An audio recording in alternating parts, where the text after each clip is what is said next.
Today I'm taking a plain round plastic bauble and transforming it into a Christmas tree ornament that looks like it came straight out of an antique shop. Beautiful pale blue and white porcelain look with aged fine line cracks. If you love decoupage and magical transformations, you're going to adore this project. Hello my crafty friends, I'm Donna from Mason Creations etc. and welcome to my channel. If you're ready, let's make a mess.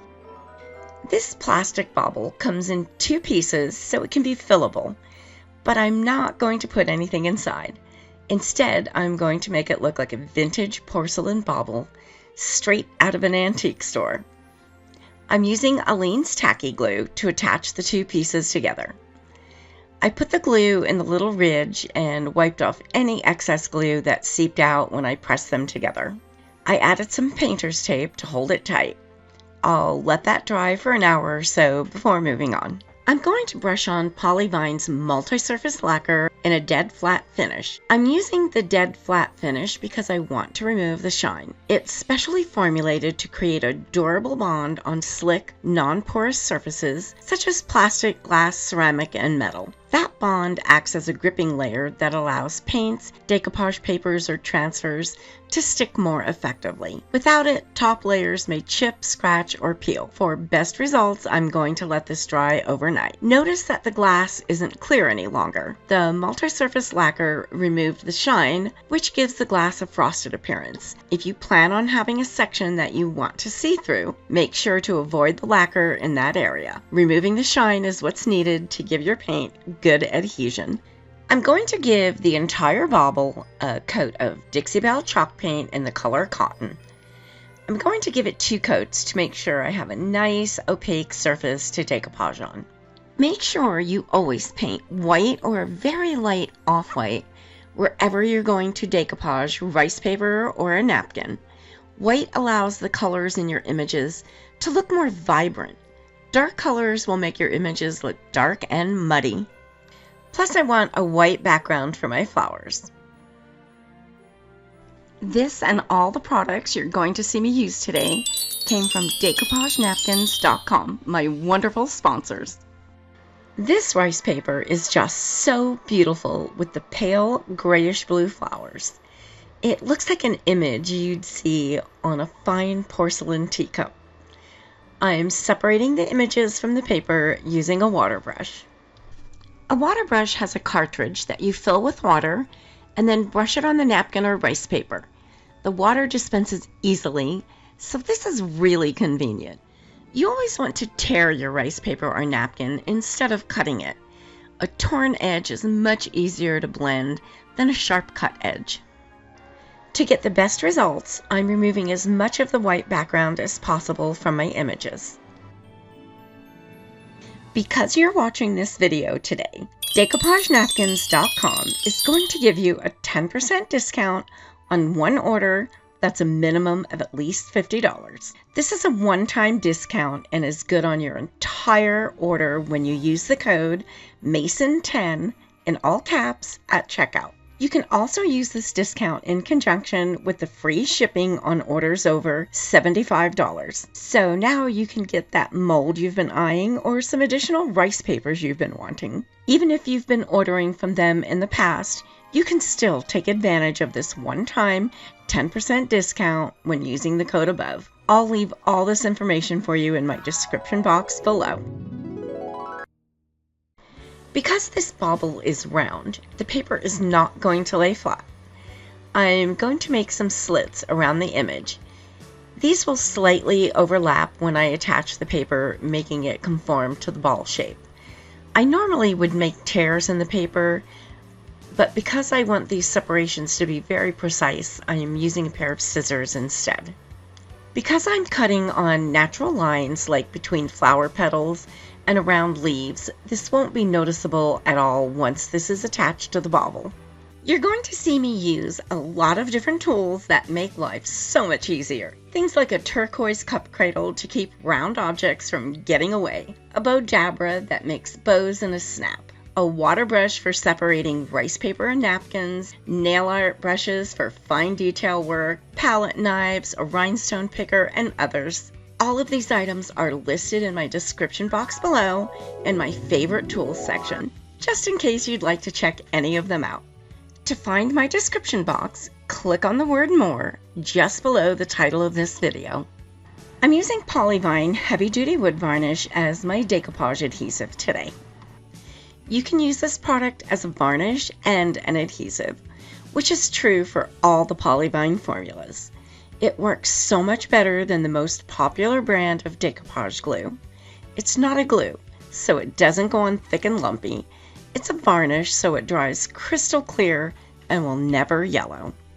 Any of the Polyvine varnishes can be used as a decoupage glue, so feel free to use whichever one you have on hand. I started in the center and going outward, doing section at a time.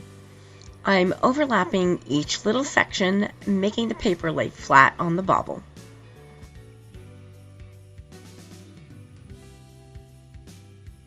DecoupageNapkins.com has such a great selection of napkins that you can purchase one at a time. They carry many other craft supplies such as rice paper, paint, clay, molds, and a great selection of Polyvine products. Over 9,000 products and growing. They are wonderful to work with and will send out your order fast. You'll receive free shipping on orders over $75 and special bonus points for orders over $100. Subscribe to their newsletter by entering your email address and you'll receive 10% off your next order. This discount is separate from the Mason 10 discount and may be used on a separate order. They are truly your one-stop shop for craft supplies. Make sure you check them out. I'll be leaving links for all the products I use in my description box below, as well as more information on the previously mentioned promotions. Please note that any of these promotions are subject to future changes.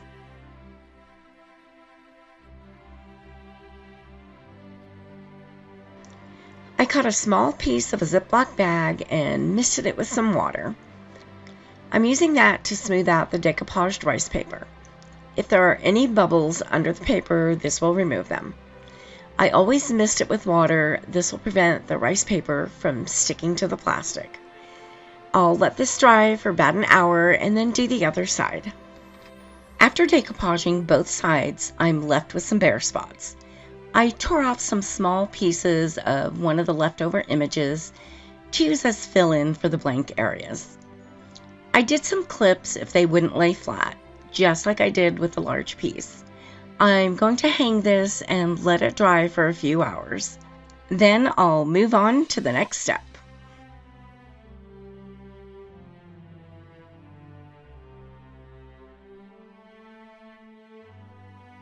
Where are you all watching from, my crafty friends? Let me know in the comments. I just love to see what cities and countries all my friends are watching from. I'm filming from sunny Las Vegas, Nevada in the United States.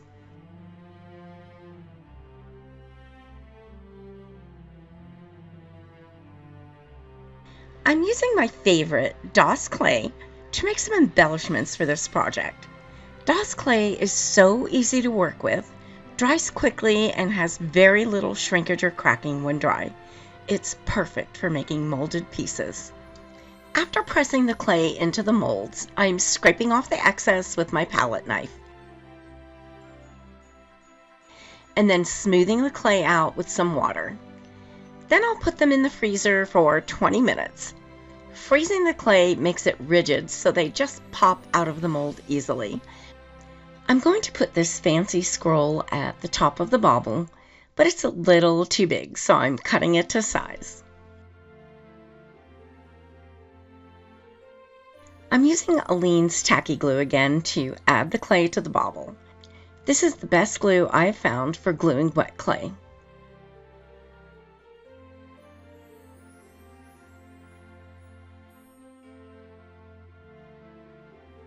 I'm wrapping it around the hanger at the top. There's an empty spot, so I'm going to add a small swirl in there.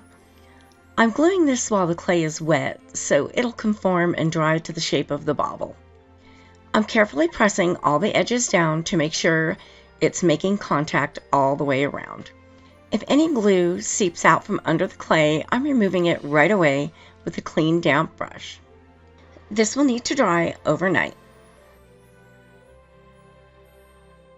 If you want to see an in-depth video on how to work with air dry clay, click the banner in the top right corner of your screen. I'll also leave you a link for that video in my description box below.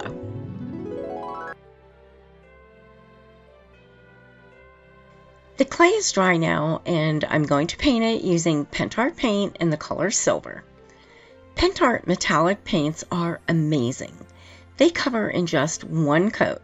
I've never seen a metallic paint do that before.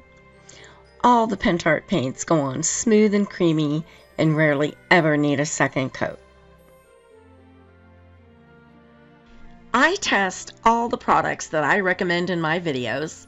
I won't recommend anything that I haven't used myself and prefer. If I'm recommending it, you can bet it's a great product. Each product will be listed in my description box below and will have a blue link to make it easy for you to find. Any of the links I provide are safe for you to click on. I'm using Pentart's Fineline Crackle Varnish to add a beautiful vintage porcelain look to this piece. It's a two-part system and I'm brushing on component number 1. I'll let that dry for about an hour or so until it's clear. Now that it's dry, I'll brush on component number 2. This step is an amber color. Use thin, even strokes. If you get buildup or drips anywhere, it'll show when dry. I'll let this dry for a couple of hours. Once dry, you'll see the cracks. I have some amazing cracks now, and I'm going to add some antiquing so you can see them. I'm using Pentart Antique Paste. It's solvent-based, so it's safe to put over the fine line crackle. I'm using a brush to get the antique in all the crevices in the molded clay first, and then I'll move on to where all the cracks are. This antique is solvent-based, so you'll need mineral spirits to clean your brush.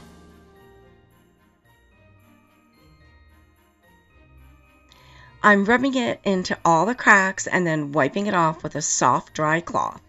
Make sure you do not use a wet wipe.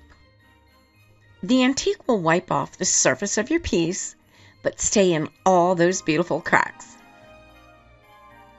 If you're enjoying this video, please let me know by hitting that like button. And why not share this with a friend? Thanks for doing that. You won't want to miss any of the new projects coming up, so don't forget to subscribe.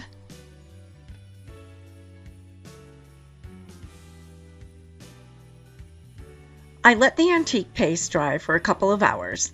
Then I gave it a coat of Winsor & Newton clear glossy varnish. This is a solvent-based sealer, so it's safe for the fine line crackle. It's very shiny and gives your piece an aged porcelain appearance. I let this dry for about an hour. Also, please note that you cannot use any water-based varnishes or antiques over the fine line crackle. It will ruin your crackle finish. Since this product is solvent-based, the best way to clean your brush will be with mineral spirits. The antique dries in a few hours in the cracks, but on the clay it takes longer because there's more of the antique in the cracks of the clay. If you're antiquing clay, let it dry overnight. If you don't let it dry long enough, the antique will run when you add the sealer. I let the sealer dry for about an hour. I'm using some off-white organza ribbon to add a hanger at the top of the bauble. I cut the end in a point, pulled it through the loop at the top, and tied it in a knot.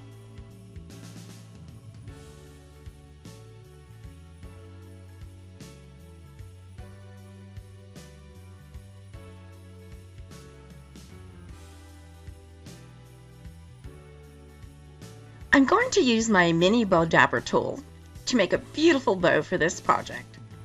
There are vertical slits and horizontal slits.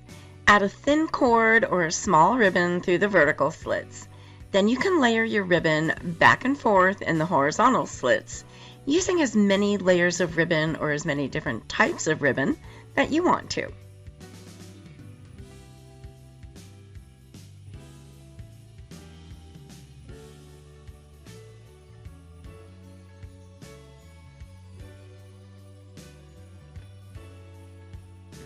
After you have all your layers of ribbon pull up the two ends of your small cord in the vertical slits and tie them together.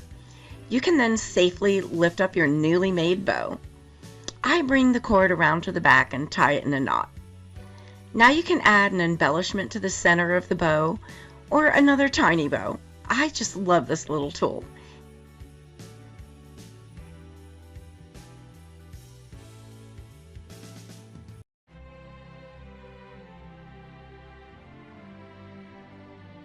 I made 2 bows for the top of the bauble and 2 smaller bows for the bottom.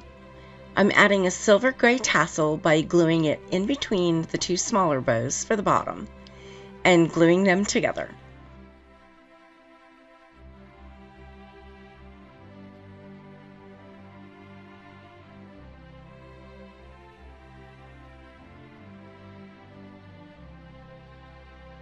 I'm adding a rhinestone and pearl snowflake to the center of each bow. I'm also adding a pearl and rhinestone embellishment to the center of each larger bow.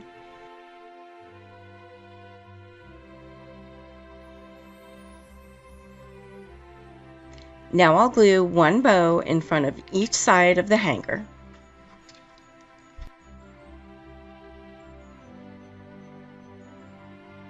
Don't forget, all of the wonderful products I'm using today can be found at my favorite place for craft supplies, decoupagenapkins.com, and I'll leave you links in my description box below.